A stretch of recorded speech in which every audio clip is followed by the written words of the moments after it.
अस्सलाम वालेकुम गाइस, आप कैसे हैं? हम मेरी नई वीडियो लेकर आए आज। MS इंटरनेशनल में मौजूद हूँ मैं। देख सकते हैं आप, ये हमारा बोर्ड लगा हुआ है MS इंटरनेशनल DSI टायर का। अभी देख सकते हैं हमने इंस्टॉल किया है 90-90-17 DSI।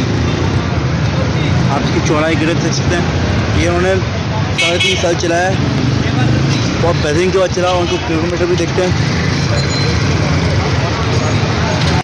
देख सकते हैं 4 बाइक में चला DSI। पहचान यही है DSI, ट्यूबलेस। बहुत से लोग कहते हैं कि DSI में ट्यूब डेट हर चीज़ है सर। आप देख सकते हैं ये हमारी शॉप है MS इंटरनेशनल।